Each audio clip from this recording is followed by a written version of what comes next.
Assalamualaikum warahmatullahi wabarakatuh. Salam sejahtera bagi kita semua.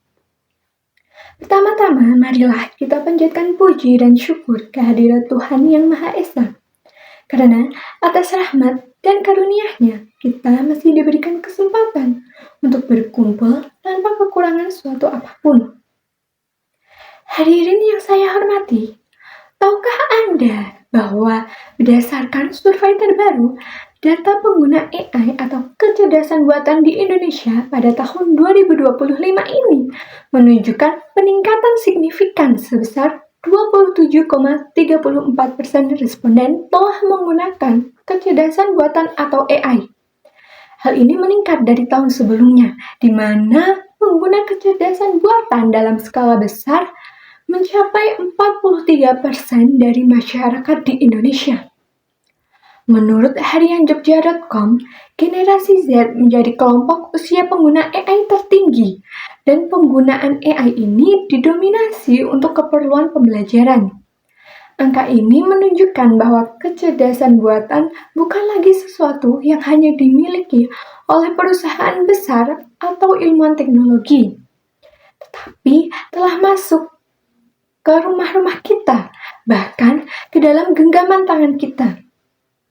Bahkan AI kini menjadi bagian dari hampir seluruh aspek kehidupan manusia. Tidak hanya terbatas pada dunia industri, AI juga hadir dalam pendidikan, kesehatan, bahkan hiburan. Aksesnya yang mudah membuat siapapun bisa menggunakannya, mulai dari pelajar hingga pelaku usaha kecil. Namun, kemudahan ini tidak serta-merta membawa dampak positif semata. Terdapat beberapa dampak negatif dari penggunaan kecerdasan buatan secara tidak bijak. Yang pertama, menyebabkan ketergantungan yang berlebihan pada teknologi, terutama di kalangan generasi muda, berpotensi menyebabkan penurunan kreativitas dan kemampuan berpikir kritis.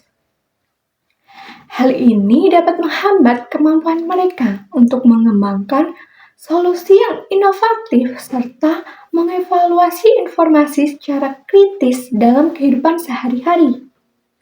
Kedua, penyebaran informasi palsu atau hoaks kini semakin mudah terjadi karena kemajuan teknologi kecerdasan buatan atau AI ini mampu memproduksi konten digital dengan kualitas yang sangat meyakinkan, meskipun sebenarnya tidak benar.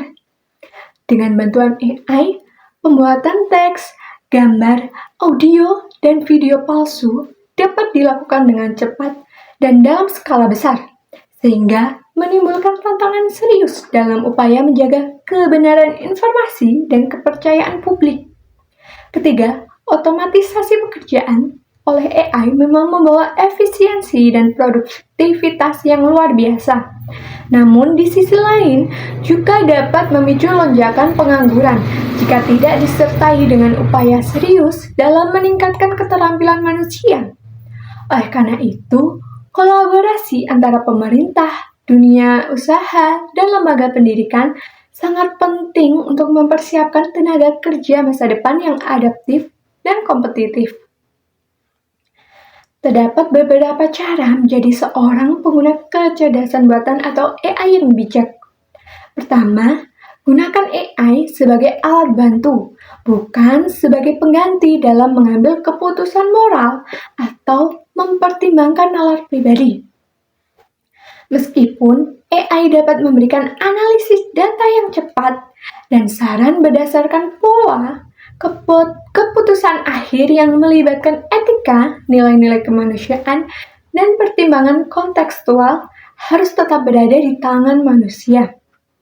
Dengan demikian, AI berfungsi sebagai pendukung yang memperkuat kapasitas berpikir dan bertindak kita, bukan malah sebagai pengganti kebijaksanaan dan integritas manusia. Kedua, teruslah belajar dan mengembangkan literasi digital serta pemahaman tentang etika teknologi secara berkelanjutan. Dengan pengetahuan yang mendalam, kita dapat menggunakan teknologi secara bijak dan bertanggung jawab. sekaligus melindungi diri dari resiko penyalahgunaan maupun dampak negatifnya. Literasi digital dan etika teknologi menjadi fondasi penting untuk beradaptasi dengan perubahan zaman dan berkontribusi positif dalam masyarakat yang semakin terdigitalisasi. Ketiga, pahami dengan baik batasan kecerdasan buatan atau AI ini, baik dari segi teknis maupun aspek moralnya. Meskipun AI memiliki kemampuan luar biasa dalam memproses data dan mengambil keputusan berdasarkan algoritma, tidak semua tugas atau persoalan diserahkan kepada mesin.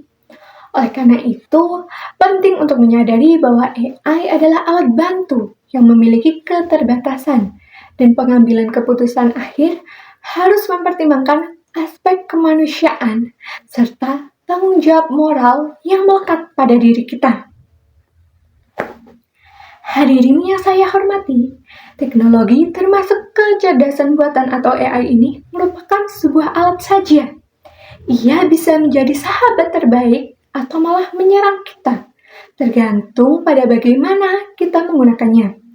Maka dari itu, marilah kita secara bersama-sama bersikap bijaksana dalam menggunakan kecerdasan buatan ini, agar ia dapat menjadi sarana untuk memajukan kehidupan kita, bukan malah menjatuhkan kita.